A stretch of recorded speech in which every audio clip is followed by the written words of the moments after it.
भाग भाग रे भाग फिरंगी, झांसी की रानी आई है, भाल तिलक और हाथ खड़क, दुर्गा है काली माई है। भाग रे भाग फिरंगी, भाग भाग रे भाग। बुंदे ने हर बोलो के मुंह, हमने सुनी कहानी थी, खूब लड़ी मर्दानी वो तो झांसी वाली रानी थी। बचपन में आपने ये कविता जरूर स्कूल में हिंदी किताब में पढ़ी होगी, लेकिन क्या आपको रानी लक्ष्मीबाई के इतिहास के बारे में पता है कि उनका जीवन कितना संघर्षपूर्ण रहा। आज हम सभी यूथ धीरे धीरे करके उन सभी महापुरुष और उन सभी योद्धाओं को भूलते जा रहे हैं, जिनकी वजह से आज हम खुले हवा में सांस ले पा रहे हैं। वरना आज भी हम कहीं ना कहीं किसी के गुलाम होते और कहीं ना कहीं किसी की गुलामी करते होते। अगर सीधे शब्दों में कहें तो किसी के जूते पॉलिश करते रहते, किसी के घर में बाथरूम साफ करते रहते और बहु बेटियों पे शोषण होते रहता। मगर धन्यवाद है उन महापुरुषों का, धन्यवाद है उन योद्धाओं का, जिनके जरिए आज हम खुलकर किसी भी चीज़ का विरोध भी कर सकते हैं और खुलकर किसी भी चीज़ के बारे में बोल सकते हैं। धीरे धीरे करके हम सभी ना उन योद्धाओं को भूलते जा रहे हैं, क्योंकि ना ही हमारे स्कूल में और ना ही हमारे कॉलेज में उनके बारे में पढ़ाया जा रहा है। लेकिन मेरा एक छोटा सा प्रयास है इस वीडियो के माध्यम से उन सभी युवाओं के दिलो दिमाग में उनकी स्ट्रगल की जो कहानी है, उनकी जो वीर गाथाएं हैं, लोगों तक पहुंचाने की। और ये प्रयास मेरा अकेले संभव नहीं हो सकता, इसलिए आप सभी लोगों से मेरा एक छोटा सा अनुरोध है कि अगर आपको भी ये वीडियो अच्छी लगे तो आप अपने व्हाट्सएप स्टेटस में इस वीडियो के लिंक को जरूर शेयर करें, ताकि अधिक से अधिक लोग उन वीर पुरुषों को याद कर सके, उन योद्धाओं को याद कर सके। और मैं आज से प्रयास करूंगा कि सप्ताह में 2 बार या फिर सप्ताह में 1 बार लगातार उन योद्धाओं के, उन महापुरुषों से ही जुड़ी जीवन गाथाओं को आप लोगों के सामने पेश करूं।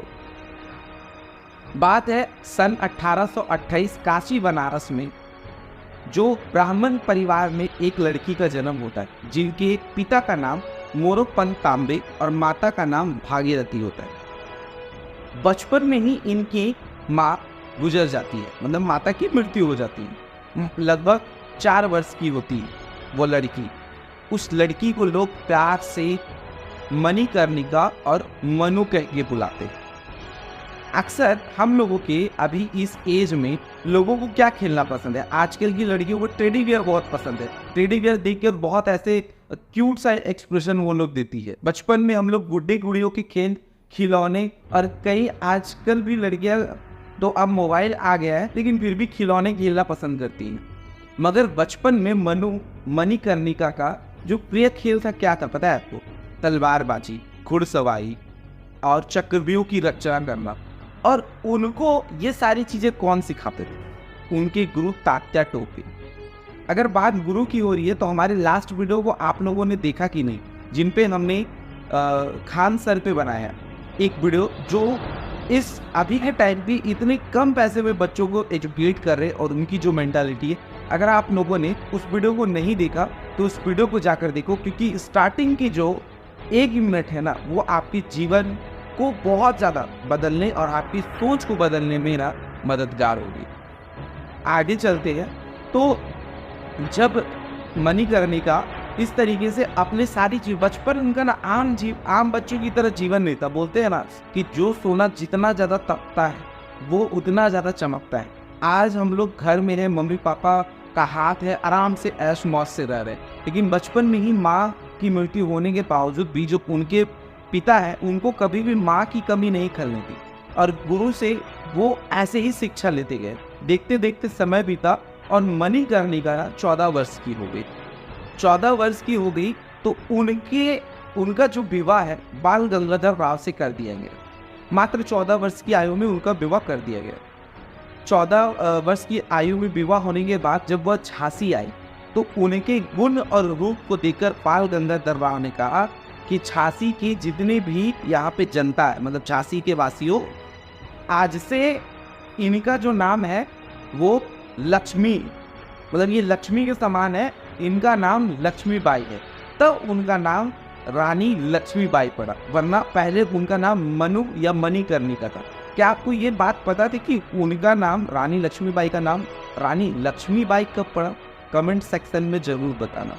जीवन बड़ा खुशहाल चल रहा था। रानी लक्ष्मीबाई का व्यवहार कैसा था ना कि बीच बीच में उन्हें तलवारबाजी का अभ्यास करना, घुड़सवारी का अभ्यास करना वो लगा रहता था। उनकी सास रोक टोक करती थी कि आपको मतलब चूल्हा चौका पे ध्यान देना चाहिए, आपको घर परिवार संसार पे ध्यान देना चाहिए। मगर रानी लक्ष्मीबाई तो रानी लक्ष्मीबाई थी। बचपन से ही बोलते जिनको जैसी शिक्षा दी जाती है वो वैसे ही बनते। वो बीच बीच में ना घोड़े पे सवार होकर प्रजाओं से मिलने के लिए चल जाते थे, मतलब अपनी जनता से मिलने चल जाते थे। भाई तुमको क्या तकलीफ, क्या दिक्कत है, उनको बतलाओ।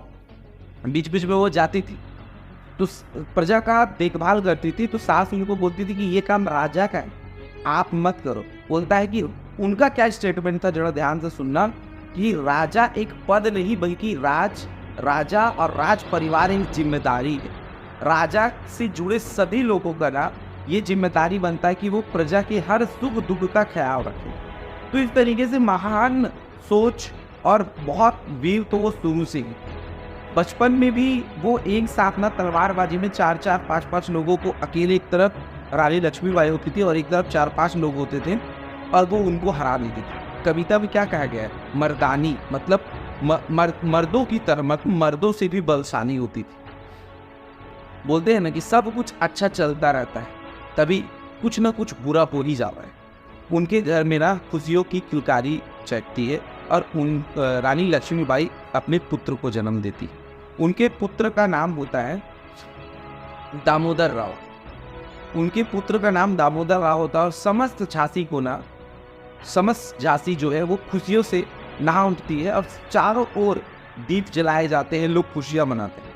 लेकिन झांसी को किसी की नज़र लग जाती और दुख के बादल ना झांसी के महल में गिर जाते और कुछ समय बाद ही जो उनके पुत्र होते हैं उनकी मृत्यु हो जाती है। इस बात से रानी लक्ष्मीबाई और बाल गंगाधर राव को इतना दुख होता है कि वो लोग कई दिनों तक लोगों से मिलना जुलना भी पसंद नहीं करते। धीरे धीरे करके वापस वो लोग फिर से अपनी प्रजा की काम में वापस लेते हैं, रुचि लेते हैं, लोगों की देखभाल करते हैं। मंत्री आकर बोलते हैं कि महाराज अब जो हो गया वो हो गया, अब आपको आगे की प्रजा की बागडोर वो संभालनी होगी। तो वो लोग फिर से वापस आते हैं, मगर पुत्र की जो मारने का वियोग उन लोगों से संभला नहीं जाता। राजा को ये बात ना धीरे धीरे लगने लगती है और वो धीरे धीरे करके बीमार रहने लगते हैं। तो इस बात से ना क्या करते हैं, रानी लक्ष्मीबाई और बाल गंगाधर राव अपने ही किसी परिवार के एक बेटे को गोद ले लेते। जब वो लोग राज दरबार में बैठे रहते हैं तो एक छोटा सा बच्चा चलते हुए उनके पास आता है, गोद में बैठ जाता है और माँ माँ कहने लगता है। उनको अपने बेटे का जो रूप है उस लड़के में, दामोदर राव का रूप उनको दिखने लगता है। उस लड़के का नाम रहता है आनंद राव। वो उनको गोद लेते हैं और पूरे विधि विधान के साथ उनको अपने परिवार में सम्मिलित करते हैं और उनका नाम बाद में बदलकर दामोदर राव रख दिया जाता है।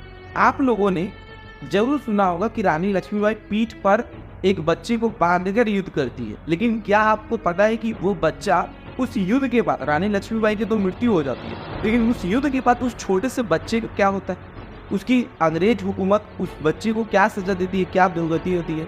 लेकिन हम लोगों को आज के अपने सोशल लाइफ से निकलकर उन लोगों के बारे में जानने को कोई इंटरेस्ट ही नहीं। बहुत लोग तो इस वीडियो को अंत तक भी नहीं देखेंगे। इस तरीके से दुखों का बादल गिरता है और कुछ समय बाद बीमार रहने के कारण 21 नवंबर 1853 को ना रानी लक्ष्मीबाई के पति की मृत्यु बीमार रहने के कारण हो जाती। अब यहाँ से रानी लक्ष्मीबाई के जीवन की जो रियल मायने में अगर स्ट्रगल बोली जाए, रियल दुख के पहाड़ बोले जाए, जब बचपन से दुख का पहाड़ था, छोटी उम्र में माता चली गई, अब गिरना चालू होता है। अंग्रेजों की हुकूमत के बारे में जिन लोगों को लगता है कि अंग्रेजी सरकार बहुत अच्छी थी, आप लोगों को इतिहास गलत पढ़ाया गया, बहुत सारे इतिहास छुपाए गए। आप देखो अंग्रेजों का क्या नियम था पता है, कि जिस भी राज्य में राजा ना हो, वह राज्य अंग्रेज सरकार अपने अधीन में ले लेती और उनकी रानियों को वो एक पेंशन देती। पेंशन योजना अंग्रेजों के सरकार के द्वारा से चालू हुई थी। और सबसे मज़ेदार बात यह है कि राजा ना होने पे अंग्रेजी हुकूमत, मतलब अंग्रेज लोग उस राज्य को अपने अधीन कर लेते, लेकिन इंग्लैंड की जो महारानी थी, क्वीन रानी एलिजाबेथ, वो खुद एक रानी थी और राजा नहीं थे, लेकिन वो इस तरीके से चला रहे थे सरकार। तो उनके राजा की मनराज की मृत्यु के बाद वो लोग भी झांसी को कब्जा करने के लिए एक लेटर भिजवाते हैं। तो वो लोग बोलते हैं कि रानी लक्ष्मीबाई अगेंस्ट में एक लेटर भेजती है और कहती है कि नहीं, मेरा पुत्र अभी जीवित है और यही आगे चल के झांसी का बागडोर संभालेगा। मगर उन लोगों का कहना था कि आपने इसे गोद लिया तो हम लोग इसको नहीं मानेंगे। भाई उनकी सरकार, वो कुछ भी कर सकते थे। रानी लक्ष्मीबाई इसके लिए FIR एक कोर्ट केस भी करती है अंग्रेजी सरकार को लंदन में उस समय में, लेकिन उनका जो केस है वो खारिज कर दिया जाता है। अब ये तो कोई भी आराम से समझ सकता है कि वो कैसे जीतेगी, जो पूरे देश को कब्जा करके बैठे हैं, उसके एक छोटा सा राज्य के लोगों को की महारानी का केस लंदन में नहीं स्वीकारा गया। इस बात से रानी लक्ष्मीबाई को बहुत दुख हुआ और उन्होंने बोला कि मेरे जीते जी इस झांसी पे अंग्रेज कब्जा नहीं कर सकते। लेकिन अंग्रेजों की सेना बहुत बड़ी थी। एक रात रानी लक्ष्मीबाई और सारे झांसी वासी सो रहे थे, उसी समय अंग्रेज बहुत बड़ी सेना लेकर झांसी में एंटर कर जाते हैं और रानी लक्ष्मीबाई को कहते कि आपको अब झांसी को खाली करना पड़ेगा, या फिर आप झांसी में रहो लेकिन आपको पेंशन दिया जाएगा, आप महारानी नहीं कहलाओगी, इसका बागडोर अंग्रेज चलाएंगे, अंग्रेज सरकार चलाएगी।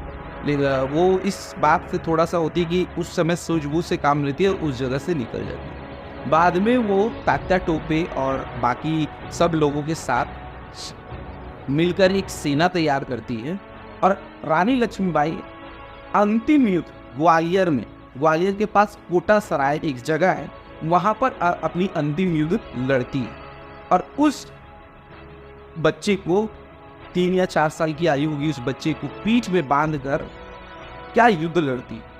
तभी तो वो कविता कहेंगे ना कि खूब लड़ी मर्दानी वो तो झांसी वाली रानी थी। मतलब मर्दानी मतलब मर्दों से भी विशाल वो लड़ी। और एक तरफ जहाँ अंग्रेजी सैनिकों के पास तोप और आधुनिक उस युग के बंदूक होते थे, और यहाँ पे रानी लक्ष्मीबाई के नेतृत्व में मात्र तलवार भाले और कुछ बंदूकें होती थी। और फिर भी वो इस तरीके से युद्ध लड़ी कि उस समय जो नेतृत्व कर रहे थे, उनके जो सेना नायक थे अंग्रेजों के, वो कहते हैं कि ऐसी युद्ध जो लड़ी गई है मैंने आज तक ऐसी युद्ध नहीं देखी। और अंत में एक बार उन्होंने उनके सेना नायक को हराया भी रहता है, तो इतने खुन्नस खा जाते हैं कि वो बोलते हैं कि रानी लक्ष्मीबाई की जो धड़ है ना, धड़ और सिर को झांसी के मेन दरवाजे के किले में लटकाना है और एक हाथ को साउथ और एक हाथ को ईस्ट और वेस्ट में लटकाना है झांसी। लेकिन ये उस बात में सफल नहीं हो पाते। रानी लक्ष्मीबाई बोलती कि अगर मैं युद्ध में वीर गति को प्राप्त हुई ना, तो तुम लोग बस इतना ध्यान रखना कि मेरे इस पार्थिव शरीर को, मतलब मरे हुए शरीर को अंग्रेज हाथ ना लगा पाए। मतलब उस समय अगर लगे कि मैं अब नहीं खड़ी हो सक रही हूँ, भले मेरे शरीर में जान बचे, तुम मुझे जला देना, जिंदा जला देना, ये उनके शब्द थे। लेकिन अंग्रेज हाथ नहीं लगानी चाहिए। और यही होता है कि जब उन लड़ते लड़ते जब वीर गति को उनको गोली लग जाती है और वो फिर बहुत ज़्यादा डेमोरलाइज हो जाती है, तो फिर उनके शरीर को वहाँ से युद्ध स्थल से ले जाया जाता है और कहीं दूर ले जाके उनके शरीर का अंतिम संस्कार किया जाता है। तो इतनी महान आज के समय में जहाँ पे लड़ाई झगड़े हो तो हम लोग पीछे हटने को करते हैं। उस समय उनको क्या ज़रूरत थी उस युद्ध की? आराम से अंग्रेजी सरकार उनको उस समय 5,000 रुपये पेंशन दे रही थी। 1828 की मैं बात कर रहा हूँ, 1853 1858 की मैं बात कर रहा हूँ। उनकी जब मृत्यु हुई मात्र 29 वर्ष की थी, वो आराम से अपना जीवन यापन कर सकती, मगर उन्होंने गुलामी नहीं छुड़ी। और उन्होंने किसके खातिर ये त्याग दिया, किसके खातिर बलिदान दिया? झांसी के वासियों की खातिर, हम लोगों की खातिर। वरना आज उनकी वंशज आज भी बहुत शान और शौकत से रहते। जिन लोगों ने अंग्रेजों के तलवे चाटे, वो लोग और आगे बढ़ते गए।